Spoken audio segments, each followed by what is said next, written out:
제가 말씀드린 내용은 사용자를 배민합니다. 배민이 사용자를 이해하는 방법에 대해서 이야기를 해보려고 합니다. 이야기하기에 앞서 간단히 제 소개를 좀 드리는 게 좋을 것 같아요. 저는 SNS, 포탈, 커머스 등의 서비스에서 사용자들에게 사랑받는 서비스의 UX를 담당을 했었고요. 지금은 배민의 사용자 경험을 챙기고 있는 좀 운이 좋은 UX입니다. 제가 10년 전에 포탈에서 일하다가 이커머스로 UX 리서처로의 제안을 받았을 때 처음에는 그 커머스에서 무슨 UX 리서치가 필요하지? 라는 생각을 했었습니다. 10년 전이니까요. 그때는 그냥 좋은 상품을 낮은 가격, 저렴한 가격에 사람들한테 제공할 수만 있다면 그게 그냥 UX가 아닐까라고 생각을 했고요. 그런데 이 회사에서 8년 정도를 근무를 하게 했었고 리서치 초기 단계부터 리서치를 체계화하고 25명까지 성장하는 과정에 기여를 했습니다. 그 동안에 신규 서비스도 여러 가지 런칭을 했는데요. 여러분이 아실 것 같은 뭐 로켓 배송이라든지 아니면 쿠팡이츠, 로켓 프레시 같은 서비스의 신규 런칭을 도왔습니다. 근데 그 중에도 저의 좀 특이한 이력이라면 리서치 플랫폼 팀을 리딩한 경험을 말씀을 드릴 수 있을 것 같은데요. 리서치를 진행하려면 실사, 리서치를 실행하는 운영이 있고 그 외에도 리서치의 이해도를 높이기 위한 교육 그리고 컨설팅과 같은 업무들이 또 필요합니다. 이런 역할들을 묶어서 리서치 플랫폼 팀을 만들었고 이 플랫폼 팀을 리딩했던 경험이 있습니다. 교육을 한다 안 한다의 문제라기보다는 조직 내의 리서치 이해도를 높이는데 역할을 했었죠. 그런데 제가 우아한 형제들의 합류한 지는 불과 6개월밖에 되지 않았습니다. 그럼에도 불구하고 제가 이 자리에 선 이유는 생생한 좀 경험들을 전달을 드리고 싶었어요. 색이 굉장히 다른 두 조직에서 일을 했고 UX로 일을 하면서 느낀 경험들을 좀 무뎌지기 전에 여러분들한테 좀 전달을 드리고 싶었고요. 두 번째는 리서치 팀이 앞으로 좀 설명을 드리겠지만 리서치 팀이 하고 있는 일들이 굉장히 많습니다. 그래서 오늘은 그냥 소개, 인트로 정도로 봐주셔도 좋을 것 같습니다. 그러면 이야기를 시작해 볼게요. 여러분은 배달의 민족 하면 무엇이 떠오르시나요? 네네.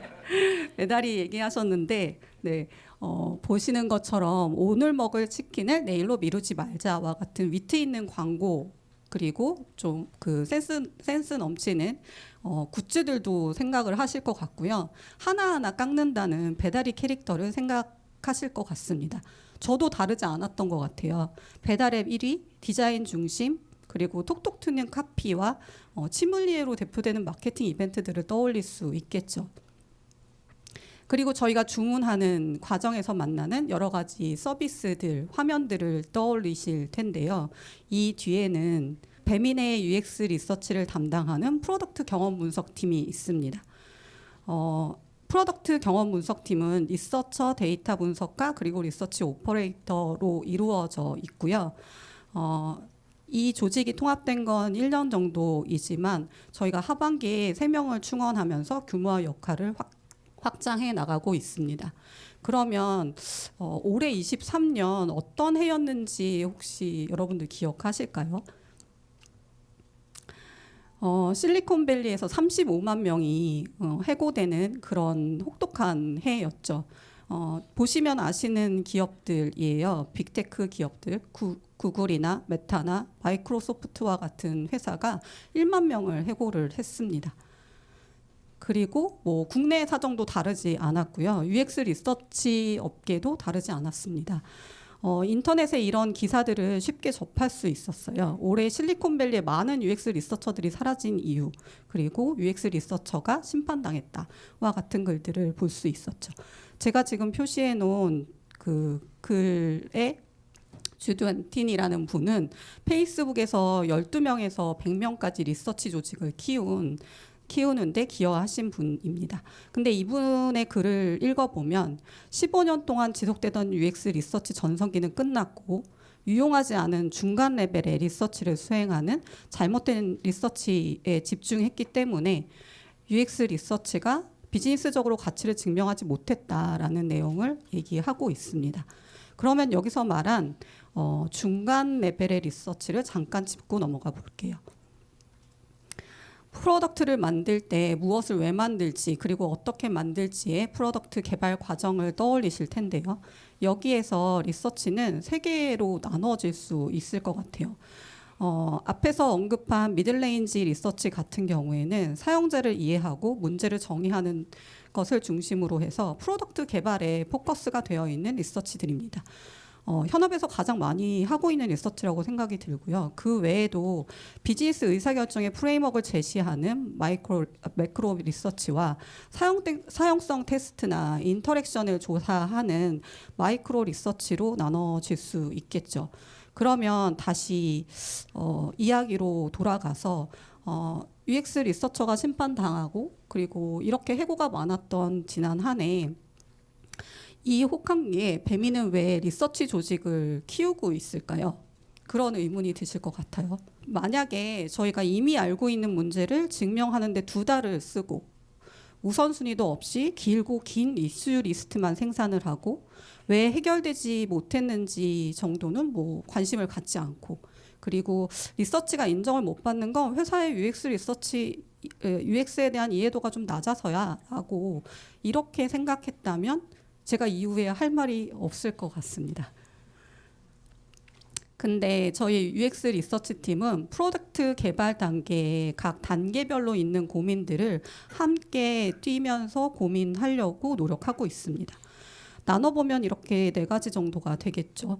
어떤 프로젝트 같은 경우에는 사용자가 누구인지를 찾아야 하는 단계가 있습니다. 그리고 문제가 무엇인지 발견을 했다라고 하더라도 문제 정의를 어떻게 해야 될지 여러 가지 문제 중에 어떤 것이 진짜 문제인지를 파악을 해야 되고요. 그리고 마지막으로 솔루션을 찾을 때에도 여러 가지 대안들이 있을 수 있어요. 그중에 어떤 것이 진짜 이 문제를 해결하는 솔루션인지를 가려내는 것이 중요합니다. 이렇게 프로젝트 상황에 맞춰서 리서치로 무엇을 해결해야 하는지 목표를 정하고 그 목표에 맞춰서 스코핑을 하는 것을 저희는 중요하게 생각하고 유연하게 대처를 하고 있습니다. 그러면 이렇게 각각의 문제를 잘 연결해서 문제 해결까지 도달했다라고 하면 저희가 사용자 경험을 배민했다라고 생각할 수 있겠죠. 그래서 이 경험을 만들기 위해서 저희는 3가지의 리서치를 실행하고 있는데요.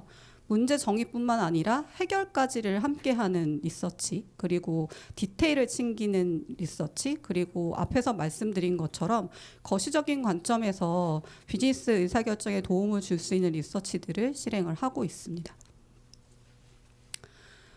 그러면 첫 번째 이 경험의 다리를 잇는 일이 저는 UX 리서치에게 중요한 업무라고 생각하는데요. 이 중에 첫 번째 난관은 문제는 발견을 했어요. 누구나 문제를 발견할 수 있습니다. 근데 그 문제가 이 여러 가지 문제 중에 가장 중요한 문제인지 우리가 해결해야 되는 문제인지를 파악을 해야 되죠. 그래서 이 끊어진 다리를 연결하는 사례를 좀 보여드리도록 하겠습니다. 여러분 이 기능을 아실 것 같아요. 네. 가게 상세에 들어가 보시면 함께 주문이라는 기능이 있는데요. 이 기능은 여러 사람이 함께 음식을 주문해서 먹을 때 가게와 메뉴를 같은 앱에서 보고 쉽게 고를 수 있고 결제도 쉽게 함께 할 수 있는 기능입니다. 근데 주문을 담당하고 있는 기획팀에서 이 기능을 부스팅하기 위해서 여러 가지 고민이 많았어요. 그리고 몇 가지 가설도 가지고 있었습니다. 보시는 것처럼 함께 주문 기능을 사용하지 않는 이유를 이 기능 자체를 인지를 못했을 거다라는 게 하나 있었고요. 나머지는 메뉴 담기에 시간이 너무 제한되어 있다. 또는 상대방이 메뉴를 담았는지 완료 여부를 알 수가 없다. 그리고 예산을 알 수 없어서 완료하기 어렵다와 같은 가설들을 가지고 있었죠. 그래서 이걸 저희가 이 가설들을 검증하기 위해서 리서치를 진행을 했고요. 결과적으로 첫 번째 가설, 인지를 못했냐라고 했을 때 83%는 인지를 하고 있었습니다. 하지만 보시는 것처럼 시도 주문 완료 비율은 떨어지는 걸 알 수 있어요. 근데 그 앞에 사용자가 이 기능을 인지했다라고 하는 것은 함께 주문 기능의 버튼을 인지한 정도인 거고 공동 구매로 오해하는 분들이 많았습니다. 그래서 여러 명이 함께 주문해서 가격을 낮출 수 있는 기능으로 오해하신 분들이 이 기능을 써보고 또 주문 완료까지 하는 데에서 이탈이 된 거죠. 그래서 서비스에 대한 이해 부족이 주문 완료까지의 중간중간 이탈에 영향을 미쳤다라는 걸 알 수 있었고요. 두 번째 이유로는 참여자를 동참시키기가 좀 어려웠는데요. 대표자가 이 컨셉을 잘 이해했다고 하더라도 참여자를 이해시키고 동참시키는데 좀 허들이 있었습니다. 그렇지만 저희가 좀 이 기능을 희망적으로 봤던 건 기능을 써본 분들은 70%는 지금 재사용을 하고 있어요. 여기서 나온 인사이트들을 기반으로 저희는 문제를 같이 해결해 나갔습니다. 아직은 오픈 전 화면이기는 하지만 앞에서 정의된 사용자, 그 참여자와 대표자에게 각각의 온보딩을 제공을 하는 개선 방향을 정했는데요. 대표자, 참여자 모두에게 그 서비스 이해를 돕는 가이드와 문구를 제공을 했고요. 공동구매와 혼돈될 수 있는 부분을 개선을 했습니다. 또 하나는 같이 참여하는 사람들의 상태를 파악할 수 있는 정보도 제공을 하게 됐죠. 그리고 추가적으로 그 마지막 화면에 함께 담은 장바구니를 보면 인터뷰에서 나왔던 사용자 보이스를 참고해서 기존에는 메뉴 담기가 완료된 사람을 표시를 하고 있었는데 이걸 완료하지 않은 사람을 표시를 하는 것으로 UX 라이팅 개선에도 리서치 인사이트가 활용이 되었습니다. 이렇게 문제 정의까지를 저희가 잘 연결을 했다라고 하면 다음 단계 저희가 부딪히는 문제는 솔루션을 찾는 문제입니다. 여러 가지 아이디어가 있을 때 이 솔루션이 기존의 문제를 해결할 수 있는 게 맞나? 그리고 솔루션은 맞지만 이게 제대로 작동을 하고 있는 걸까? 사용자가 제대로 이해를 하고 사용 방법을 알 수 있냐라는 부분을 고민을 하게 되는데요. 간단한 예시로는 이런 리서치들은 많이 하실 것 같아요. 보시는 화면은 사장님이 사용하는 메뉴 관리 기능인데 우상단에 있는 아이콘을 보면서 사장님들이 이 버튼을 잘 인지하지 못하거나 아니면 기능을 예측하지 못하는 상황들을 발견할 수 있었습니다. 그래서 오른쪽에 보시는 것처럼 레이블을 추가해서 개선을 했고요. 두 번째는 장바구니에 그 메뉴 탐색을 도와주는 추천 메뉴를 제공을 하고 있는데요. 함께 주문하면 좋은 메뉴들을 추천을 하고 있습니다. 이 기능 같은 경우에는 장바구니에서 어떤 위치에 이 모듈이 들어가는 것이 좋은지, 어떤 맥락에 들어가는 것이 좋은지, 그리고 어떤 인터랙션으로 제공하는 게 좋은지를 테스트를 했습니다. 그래서 각각의 시안에서 문제점과 그리고 좋은 점들을 캐치를 했고요. 그걸 가지고 디벨롭을 하고 있습니다. 보시는 것처럼 저희는 UX의 디테일 작은 실험들을 디자이너분들과 함께 협업하면서 정답을 찾아가고 있습니다. 아시는 것처럼 여러 앱을 사용해 보시면 전반적인 앱의 경험은 지금은 굉장히 상향 평준화되어 있어요. 그래서 이런 디테일이나 인터랙션이나 이런 부분들이 더 중요해진다라는 것을 저희도 느끼고 있고 그 부분을 신경을 많이 쓰고 있습니다. 그러면 앞서 두 케이스를 말씀을 드렸는데 저희가 이 사용자 경험의 다리를 다 완성을 했습니다. 그러면 이제는 다 됐나라는 생각을 하게 되는데요. 저희가 완성한 다리는 사실 하나의 기능, 하나의 서비스에 불과할 뿐이고 이 여러 가지 서비스와 기능이 합쳐져서 사용자는 전체 배민의 앱을 경험하게 됩니다. 그래서 전체 배민의 앱의 경험을 측정하고 모니터링할 필요가 있다라는 걸 저희는 느꼈고요. 그런 관점에서 이런 거시적인 관점의 뱀인 UX를 측정할 수 있는 지표를 만들어서 지금 실행하고 있습니다. 보시는 것처럼 분기별로 실행을 하고 있고요. 두 가지 지표로 측정을 하고 있습니다. 첫 번째는 프로덕트 퍼셉션 인덱스라고 해서 사용자가 앱에 대해 가지고 있는 기억, 인상과 같은 것들을 데이터로 수집하는 지표고요. 두 번째 PCI CX 인덱스의 경우에는 실제 사용자가 앱을 구동해보고 실행을 해보고 난 반응을 수집하는 지표입니다. 저희가 그 UX 리서치 또는 UX 디자인 이런 고민들을 하다 보면 이런 상황들에 종종 마주치게 되죠. 그러니까 비즈니스가 바라보는 비즈니스 목표, 그리고 사용자가 바라보는 사용자 경험이 일치하지 않는 순간들을 마주하게 되고 참 고민이 되는 포인트들입니다. 그런데 저희가 이 앞에 말씀드린 지표들을 활용해서 이 갭을 줄이려고 노력을 하고 있고요. 주요 의사결정권자와의 미팅에서 이 결과를 공유를 하고 있고, 전사 구성원을 대상으로도 보시는 것처럼 슬랙으로 공유해서 미팅에 초대하고 이해도를 높이는 작업들을 하고 있습니다. 이 작업을 통해서 저희가 궁극적으로 원하는 건 비즈니스의 목표와 사용자 경험이 같은 방향을 바라볼 때 서비스도 사용자에게 사랑을 받을 수 있고 성공할 수 있다라는 믿음을 가지고 있고요.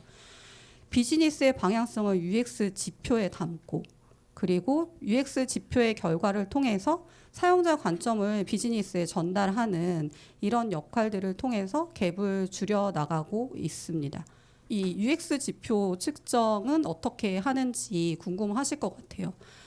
지표 측정을 주로 하는 조직도 있고, 그 사용성 테스트 위주로 진행을 하다 보면 지표 측정에 대한 로망을 가지고 있는 사실 조직도 있거든요. 경험 지표 측정, 앞에서 말씀드렸던 두 가지 중에 태스크를 수행한 결과를 보여주는 지표인데요. PCI는 주요 태스크를 사용자가 실행하고 나서 그 행동 데이터를 수집을 하고 있습니다. 거기에 전반적인 앱의 태도도 좀 받고 있는데요. 예를 들면 주문하기 단계를 사용자가 거쳤다라고 하면 주문하기 과정이 어떠셨나요? 라고 질문을 하고 척도로 취합을 한 뒤에 그렇게 평가하신 이유, 높게 또는 낮게 평가하신 이유를 취합을 합니다. 그래서 이 결과를 가지고 활용을 하고 있고요. 이 방식은 언모더레이티드 방식을 사용하고 있어서 적은 시간에 많은 사람들의 데이터를 수집할 수 있다는 장점이 있습니다.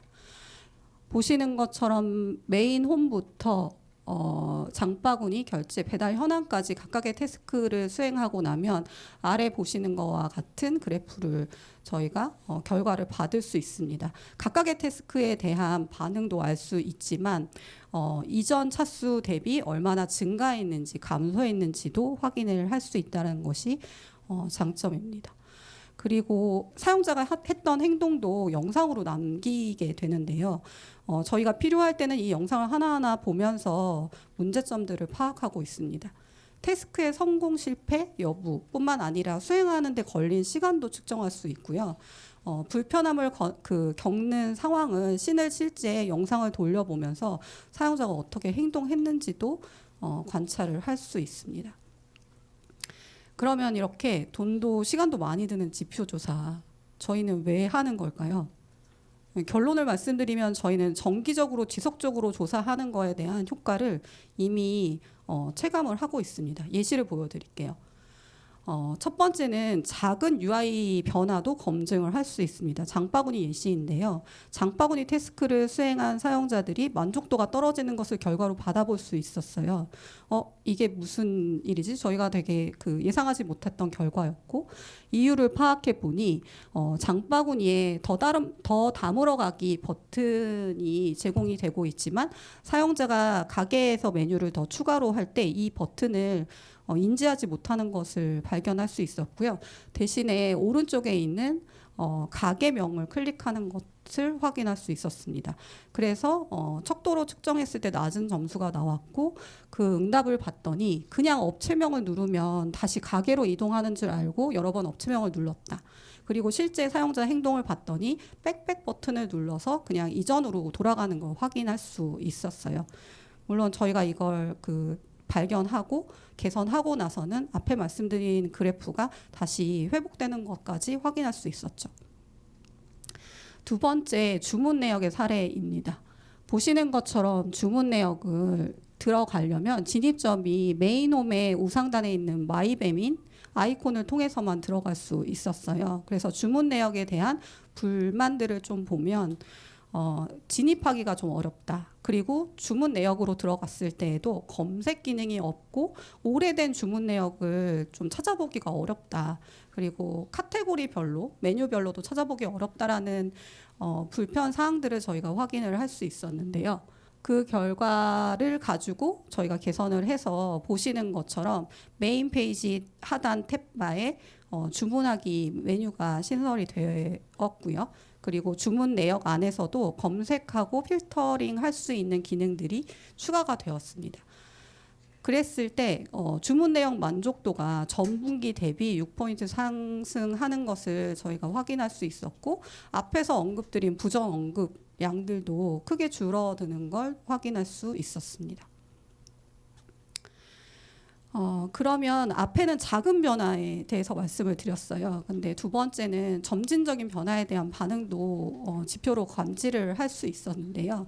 메인홈의 변화를 보면 앞에 키노트에서도 들으셨겠지만 저희가 대용량 서비스 그리고 알뜰 배달과 같은 신규 서비스도 런칭을 했고 배민이 음식뿐만 아니라 쇼핑도 할 수 있는 앱으로 전환을 하면서 이런 부분들을 메인홈에 담으려고 노력을 했습니다. 근데 사실 이건 비즈니스 목표는 달성을 했어요. 하지만 미묘하게 메인홈 태스크 수행 만족도가 좀 하락하는 것들을 확인할 수 있었습니다.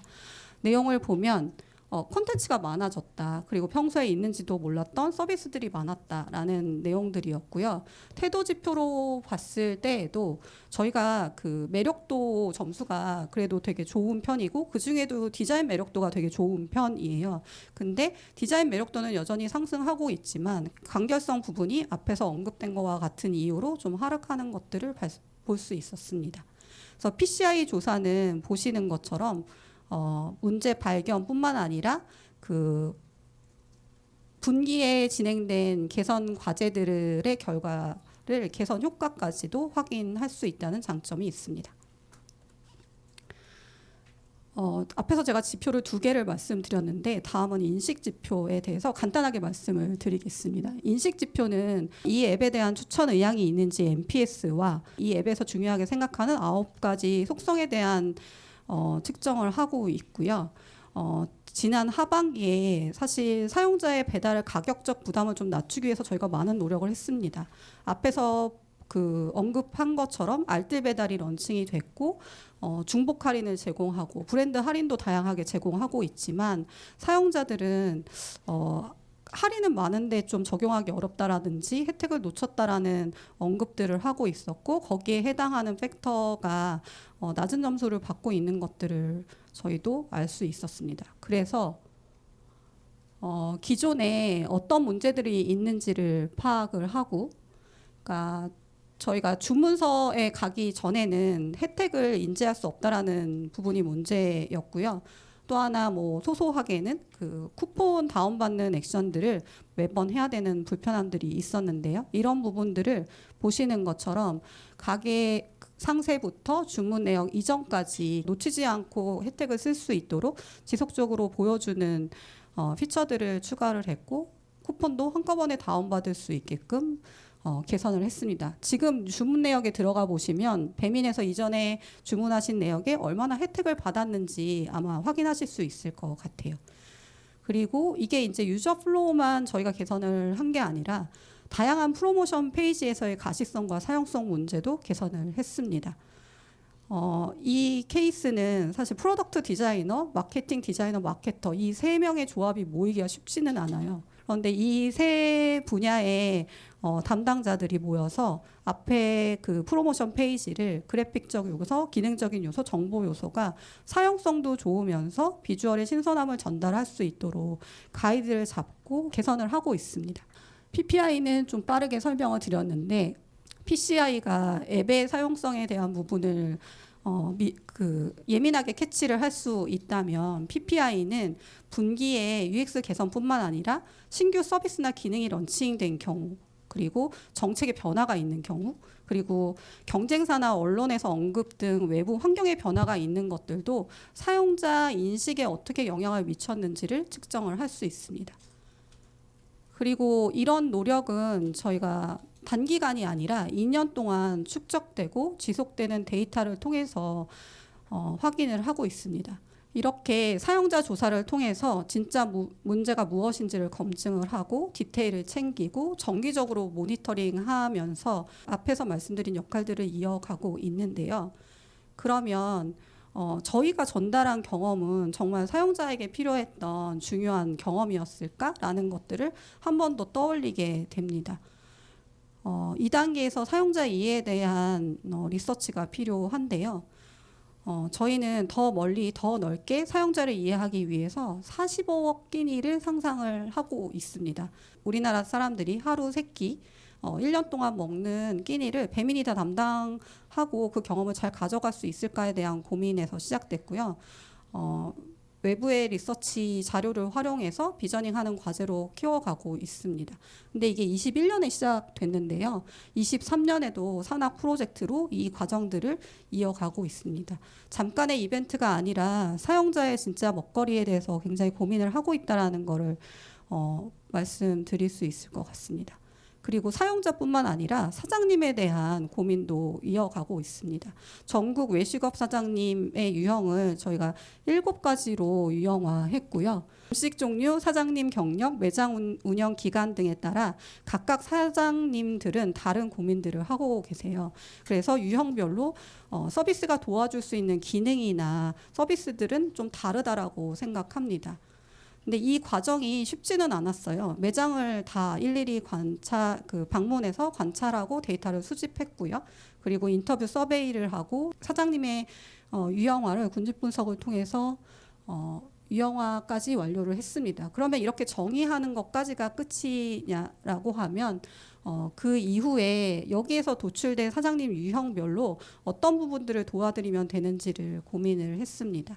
그리고 이 내용들을 사장님 담당하고 있는 팀 또는 리서치 팀만 가지고 있는 것들이 아니라 보시는 게 저희 내부 인트라넷이거든요. 그래서 여기에 그 내용 리포트를 올려서 다 같이 사장님에 대한 이해도를 돕는 그런 역할도 하고 있습니다. 이렇게 23년 배민은 사용자 보이스를 42,090건, 지금 더 올라가고 있을 것 같아요. 지금도. 네, 들었습니다. 하루로 치면 120건에 가까운 그 사용자 보이스죠. 그럼 이게 양이 많은 게 중요하냐라고 하면 그렇지는 않겠지만 회사가 사용자의 목소리를 듣는데 시간과 리소스를 굉장히 투자하고 있다는 점을 이야기하고 싶습니다.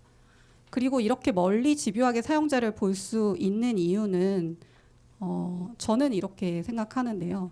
저는 그 회사의 UX 성숙도를 볼 때 닐슨 노만의 이 그래프를 항상 떠올립니다. 4단계에서 5단계, 5단계에서 6단계로 갈 수 있는 동력이 무엇일까를 생각하게 되는데요.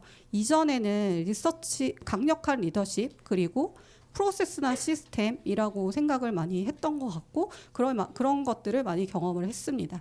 그리고 플러스 배민에서 느끼는 부분은 조직 문화, 컬처에 대한 부분인데요. 송파구에서 일자라는 11가지 방법 너무나 많이 들으셨을 것 같아요. 근데 이게 문장으로 있는 게 아니라 실제 업무를 할 때 이런 것들을 느끼게 됩니다.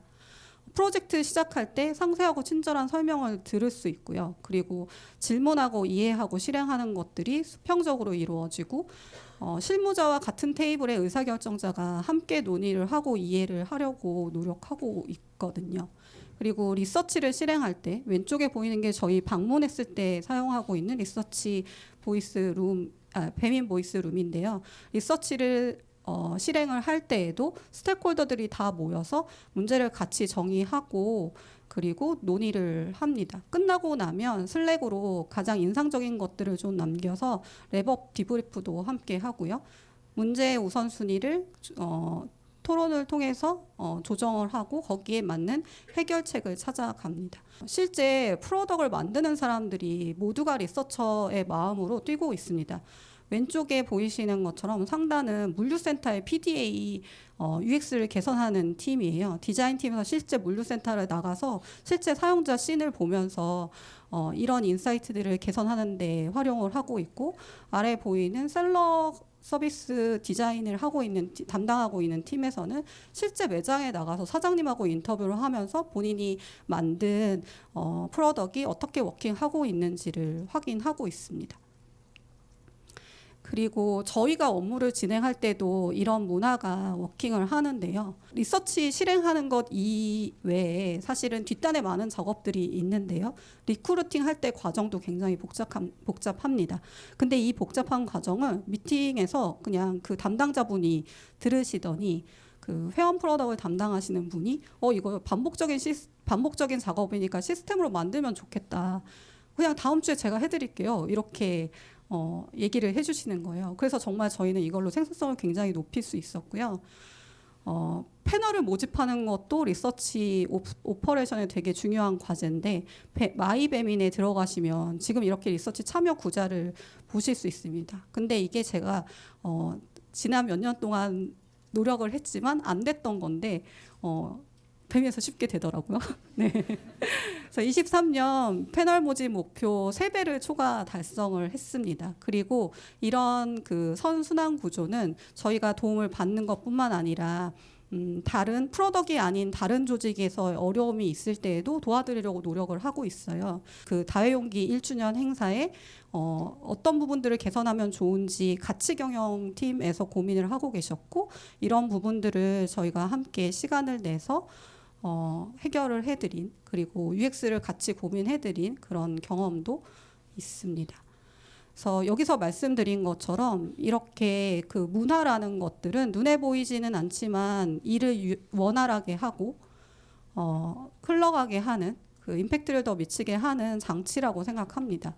제가 지금 말씀드리는 게 회사 내 미담이나 따뜻한 배려 넘치는 조직 문화 이런 거를 말씀드리려고 하는 건 아니에요.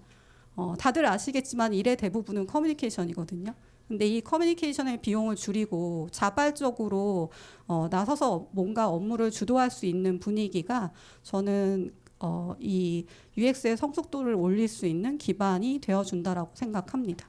그래서 저희 리서치 조직은 역할을 확장을 하려고 하고 있고요. 회사의 방향과 온라인을 하면서 빠르게 가시적인 변화를 작은 성공의 경험들로 제공을 하려고 하고 있습니다. 그래서 리서치를 많이 하는 조직이 아니라 실질적으로 임팩트를 주는 조직으로 성장하고자 합니다. 신뢰할 수 있는 인사이트를 의사결정 시기에 맞춰서 그리고 실행할 수 있는 수준으로 공유를 하고, 팀의 어떤 가치 증명보다는 고객 만족을 위해서 함께 고민하고 함께 만들어 가고 있습니다. 네, 이런 키워드에 관심 있는 분은 언제든 문을 두드려 주시고요. 앞에서 말씀드린 것처럼 저희는 다른 더 재미있는 이야기들을 많이 준비하고 있어요. 그래서 이후에도 이런 이야기들을 함께 나눌 수 있으면 좋을 것 같습니다.